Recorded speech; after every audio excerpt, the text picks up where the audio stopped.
Assalamualaikum anak-anak, Shalom, Om Swastiastu, Namo Buddhaya.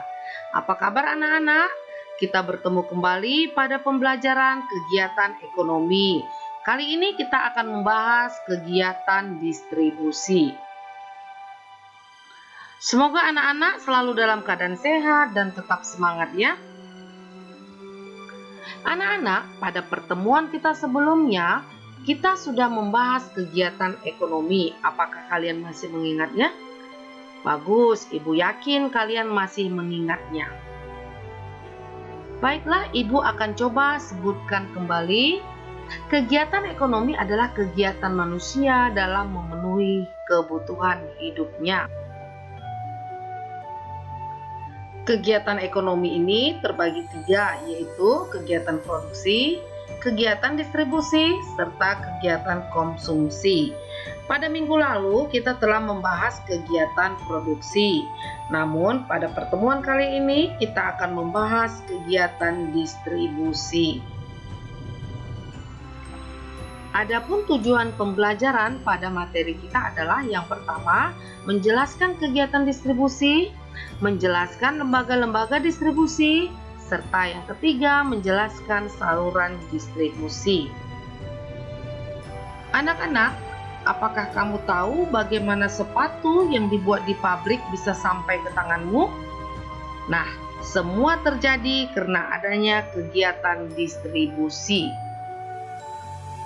Anak-anak, jika kamu menginginkan sepatu atau baju, kamu tidak perlu ke pabriknya, tetapi kamu dapat pergi ke toko terdekat atau kamu bisa memesannya lewat online. Nah, kemudahan dalam memperoleh barang tersebut disebabkan adanya distribusi. Lalu, apakah yang dimaksud dengan distribusi? Mari kita masuk pada pokok bahasan yang pertama, yaitu kegiatan distribusi. Kegiatan distribusi adalah kegiatan untuk menyalurkan barang dan jasa dari produsen ke konsumen. Nah, lembaga atau perorangan yang melakukan distribusi disebut dengan distributor. Lalu, siapakah yang termasuk lembaga distribusi? Mari kita lihat pokok bahasan yang kedua, yaitu lembaga distribusi. Lembaga-lembaga distribusi yang pertama adalah pedagang. Pedagang adalah distributor yang membeli barang dengan tujuan untuk dijual kembali atas namanya sendiri. Pedagang ini terbagi atas dua. Yang pertama adalah pedagang besar atau grosir, dan yang kedua adalah pedagang kecil atau eceran. Pedagang besar atau grosir itu adalah badan usaha yang membeli barang dalam jumlah yang besar, kemudian menjualnya kembali pada pedagang yang lebih kecil. Sedangkan pedagang kecil atau eceran itu adalah orang atau lembaga yang menjual barang dagangan langsung kepada konsumen secara satuan. Lalu lembaga distribusi yang kedua adalah perantara khusus. Perantara khusus ini adalah lembaga yang berfungsi untuk menyalurkan barang dari produsen ke konsumen, namun tidak bertanggung jawab apabila barang yang disalurkan tersebut tidak laku. Yang termasuk dalam perantara khusus seperti agen atau agensi. Agensi adalah perantara perdagangan yang atas nama suatu perusahaan tertentu dan menjual barang-barang hasil produksi perusahaan tersebut di daerah tertentu. Perantara khusus yang kedua adalah makelar atau broker. Broker ini adalah perantara yang atas nama orang lain atau pemberi kuasa mencarikan barang bagi pembeli atau menjualkan barang bagi penjual. Makelar mengadakan perjanjian atas nama mereka dalam penjualan atau pembelian suatu barang. Sedangkan perantara khusus yang ketiga adalah komisioner, yaitu perantara dalam perdagangan seperti juga makelar. Ia bekerja atas namanya sendiri dan ikut bertanggung jawab sendiri atas tindakan yang dilakukan dalam mengadakan perjanjian jual beli. Untuk jasanya, ia memperoleh komisi. Lembaga distribusi yang ketiga yaitu eksportir dan importir. Eksportir itu adalah orang atau badan usaha yang melakukan penjualan barang atau jasa ke luar negeri atau pengiriman barang ke luar negeri. Sedangkan importir itu adalah orang atau badan usaha yang mendatangkan barang dari luar negeri. Dan barang impor tersebut bisa digunakan untuk tujuan produksi maupun konsumsi. Jadi, pedagang, perantara khusus, ataupun importir dan eksportir ini adalah termasuk lembaga distribusi atau distributor. Kita lihat tujuan distribusi. Yang pertama adalah menyalurkan barang dari produsen ke konsumen. Yang kedua adalah agar hasil produksi lebih berguna bagi masyarakat.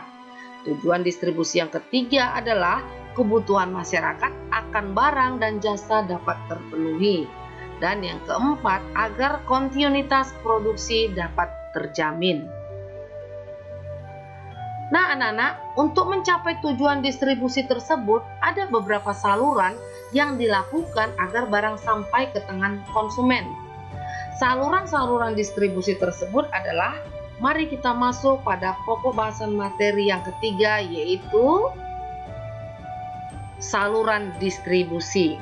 Saluran distribusi ini adalah yang pertama, distribusi langsung, di mana produsen menyalurkan hasil produksinya langsung kepada konsumen. Kita lihat contoh, pedagang bakso menjual barang dagangannya secara langsung kepada konsumen. Saluran distribusi yang kedua adalah distribusi semi langsung, di mana penyaluran barang hasil produksi dari produsen ke konsumen dilakukan melalui badan perantara atau toko milik produsen itu sendiri. Kita lihat contohnya.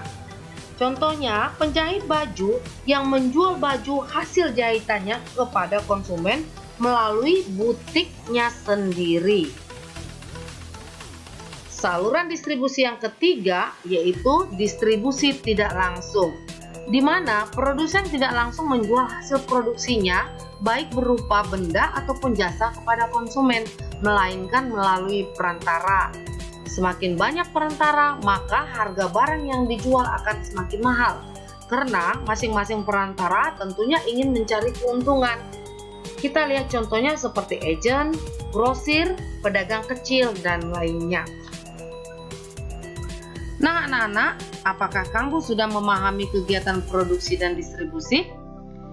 Setelah kamu mendengar penjelasan materi, ayo kerjakan latihan tugas berikut ini ya. Yang pertama, berikan contoh yang termasuk kegiatan menghasilkan dan meningkatkan nilai guna suatu barang atau jasa. Yang kedua, uraikan macam-macam usaha yang dapat dilakukan produsen dalam meningkatkan hasil produksinya. Dan yang ketiga, jika kamu sebagai pengusaha makanan kue, saluran distribusi apakah yang akan kamu gunakan? Jelaskan jawabanmu. Demikianlah anak-anak pelajaran kita untuk hari ini, dan kita akan lanjutkan pembelajaran materi kegiatan konsumsi pada pertemuan berikutnya. Ibu akhiri materi pembelajaran kita untuk hari ini. Ingat selalu pesan Ibu, tetap jaga protokol kesehatan 3M, memakai masker, mencuci tangan, serta menjaga jarak. Terima kasih.